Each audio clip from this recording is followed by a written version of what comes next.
Hello everyone, my name is Ulrich, but you can call me Nikki B, and welcome to the first video in my channel about my visa application going to Japan. So, if katulad ko kayo na freelancer, walang guarantor, and this might be your first travel abroad, then keep on watching because I'm gonna share you the 8 tips na tried and tested ko na mismong ginamit ko to increase your chances of getting approved.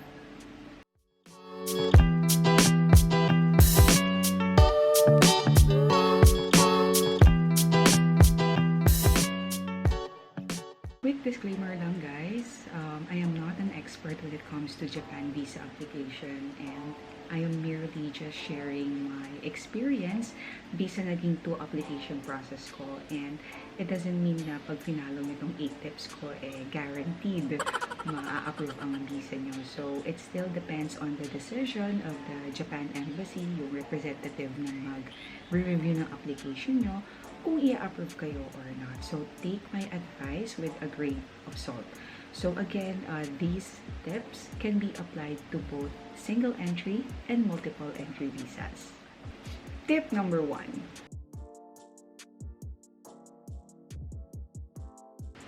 So my first tip is, if it's your first time traveling to Japan, I would suggest na less than 15 days yung i-prepare yung itinerary.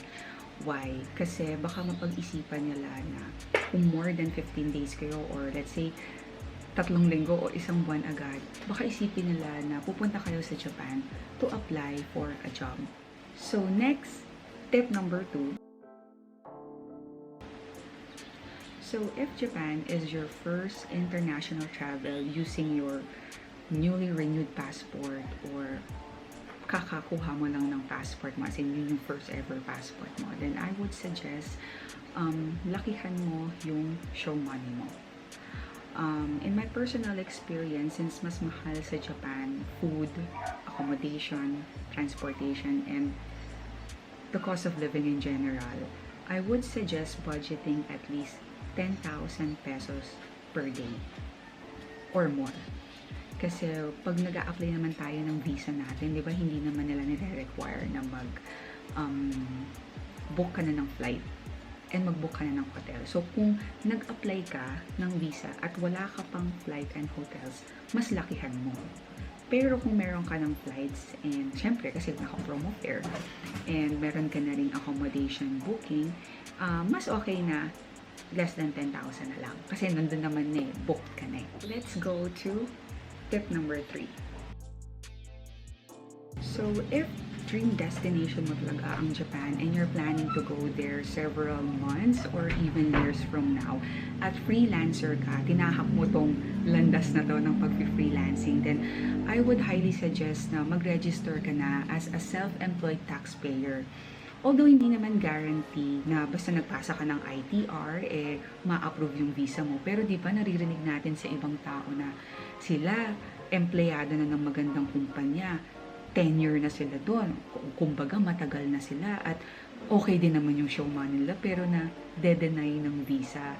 So, ang ITR kasi, it's a legit documentation na kumikita ka, na may stable income ka.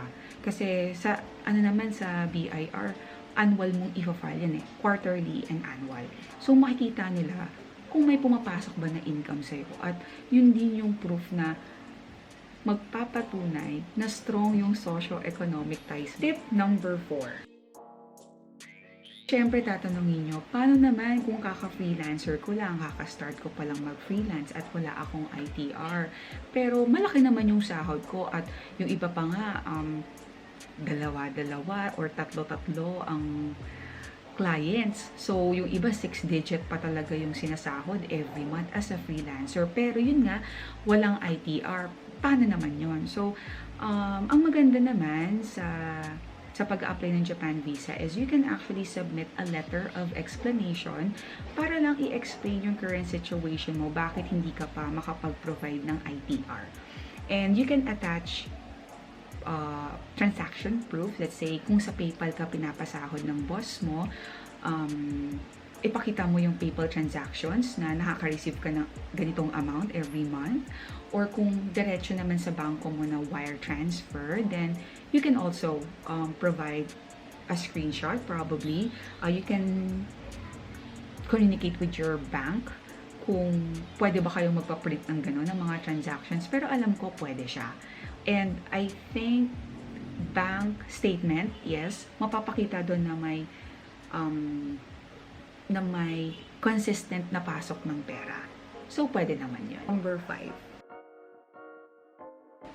So, bukod sa letter of explanation and proof of payment transactions na ipro-provide nyo, is you can actually ask your client or clients na mag-provide ng certificate of employment. Be sure to let your clients include the following details. First, date hired, gross monthly salary, and if maganda yung position nyo, medyo mataas, like let's say manager, assistant manager, supervisor, director for something, ipalagay nyo yun kasi may bearing pa rin yun. Also, ask them to print it on their company's letterhead. Kung wala, ask nyo lang sila na gumawa ng letterhead na may logo ng company nyo, na may address, na may contact information, na may email address, and then ask them to put a contact person kasi just in case, alam niyo na, hindi ko alam kung ginagawa talaga ito ng mga embassy, just in case gusto nila i-validate kung talaga bang connected kayo doon sa client na yon or sa company na yon. May pwede silang tawagan or i-contact. And in addition, ask the signatory of your company to sign using blue ink. Bakit? Para kapag print nyo siya na colored, is magmukha siyang original or professional tingnan. Kasi just imagine, if kayo yung mag-a-approve or magre-review ng visa application, tapos nakalagay sa plain paper, wala man lang letterhead. So, di ba parang ang hirap makumbinsin na legit yon, na work talaga, na existing talaga yung company na yun. So, ayun nga, since magre-request na rin naman na kayo, lubos-lubosin nyo na. And if you're doing a great job with your client, hindi nila yun mamasamain. Tip number 6. Alright, so when it comes to creating your itinerary, you have to create that balance between free activities versus paid. Kasi kailangan yung show money mo consistent din dun sa itinerary mo, sa schedule of activities. Kasi let's say 9 days ka sa Japan, tapos 100k yung show money mo. Pero halos lahat ng activities sa itinerary mo bayad or mamahalin. So, may chance na due to inconsistency, ma-disapprove kasi mako-question kung afford mo ba talaga na tustusan yung travel mo to Japan. Tip number 7. So, isa pa namin ginawa na sa tingin ko nakatulong talaga sa pag-approve ng visa namin is we consider traveling to less popular prefectures in Japan. In our case, nung last February 2019, nag-apply kami. Ang nabook naming ticket was going to Fukuoka. Kasi yun lang din yung natirang may promo at pasok dun sa Hanami or yung cherry blossom season nila sa Japan. Bakit? Para personal analysis ko lang naman to. Palagay ko lang naman to. Usually kasi kung ang gusto nyong puntahan na season is cherry blossom, sobrang sikat ng cherry blossom sa Japan. At Tokyo, Kyoto, Osaka, yan yung mga top cities na pinupuntahan ng mga tourists. So, syempre, feeling ko lang, kahit paano naman, ayaw naman nila i-overcrowded yung mga places na yun. So, I believe na kahit paano,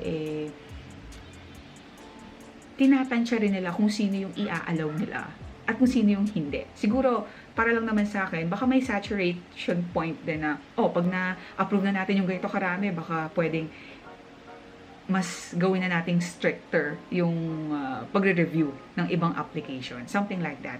And I think it's a win-win situation when you consider less popular prefectures because not only you help the economy of that city, you also promote that city. Kasi di ba parang pag sa Pilipino, pag sinabi mong Japan, Tokyo, Kyoto, and Osaka, yun lang yung alam natin. Well, in fact, marami talagang magagandang ibang prefectures sa Japan. And I think magugustuhan din naman ng Japan na i-visit din natin yung ibang prefectures nila. Kasi meron din naman talaga silang ibubuga at meron din silang maraming tourist spots na pwedeng ipagyabang. Kaya rin sinama ko tong tip na to kasi when we applied last February, so, nag-apply ako, I think second week or third week ng February. Then, the following week, nag-apply yung isa naming co-tutor na part-time, pero may full-time work siya na sa corporate. And yung mga kasama niya sa travel niya, lahat sila employed sa corporation. So, lahat sila na-disapprove. Lahat sila na-deny ng visa going to Tokyo. Partida, meron pa silang flight nun. Kaya dun ko na-realize na baka may bearing kapag kinonsider mo yung less popular prefecture. Kasi nga, hindi ganun ka-crowded, lesser yung competition. And lastly, tip number 8. So, since walang interview ang Japan visa application, I would highly recommend na galingan at karirin nyo yung cover letter nyo to explain why you are deserving and worthy of being granted a multiple entry visa. In my case, ang naging diskarte ko was pinafeel ko sa kanila kung paano magiging beneficial sa mga cities na pupuntahan ko, yung pag-visit ko, if i-grant nila ako ng multiple entry visa. I will put the link of the actual cover letter na sinend ko nitong last December 2019 through Relitours. Relitours pala yung ginamit kong agency. Yun yung actual cover letter na sinubmit ko. And fortunately, na-approve naman yung application ko.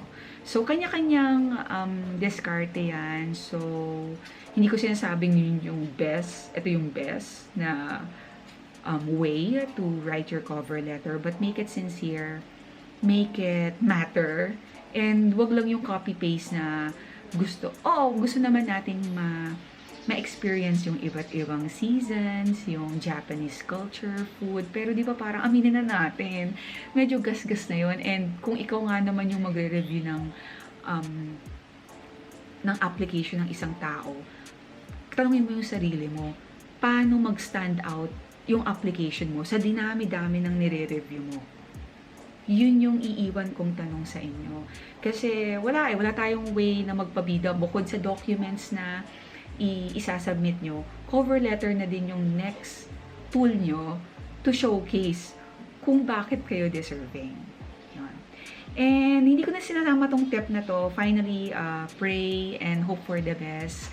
And every time na mag-a-apply ako for something, nagsa-social media fasting ako. Kasi sa Facebook, member ako ng Japan for Dummies na group. And minsan may mga nagpo-post doon na denied sila, may mga nagpo-post na approve sila. So, yun, kapag lumalakad na yung application ko, nagsa-social media fasting na ako para iwas bad juju. Kasi ako, aminin ko sa inyo, I easily get affected sa mga bad news at mga posts na medyo negative yung vibe. So, I think, para sa akin lang naman, it also messes up my vibes, my energy, na imbis na mag-focus ako doon sa positive outcome, nagkakaroon pa ako ng self-doubt na baka feeling ko, maka-apekto yun sa magiging results eventually. Well, sa akin lang naman yun. So, pray, hope for the best, but prepare for the worst. So, ayun na.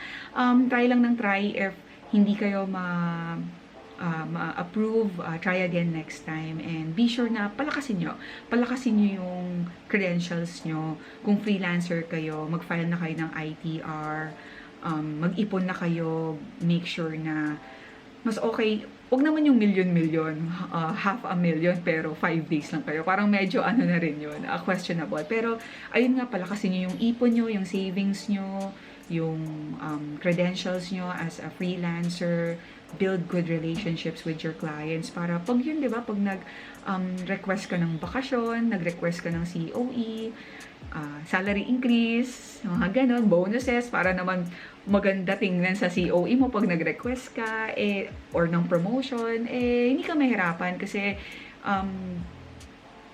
deserve mo naman. Ayun. So, I hope nakatulong tong mga tips na ito. Let me know in the comment section below kung ano naging kahinatnan ng inyong Japan visa application. Kung may mga added tips kayo, just post it on the comments area below para mas marami pa tayong matulungan ng mga kapwa nating freelancers sa mga #travel goals natin this 2020. And if you like this kinds of videos about freelancing, health, and lifestyle in general, then don't forget to subscribe, like this video, and click the notification bell para updated kayo sa mga latest uploads ko. So again, this is Ulrich, this is Nikki B signing off, and see you in my next video. Bye!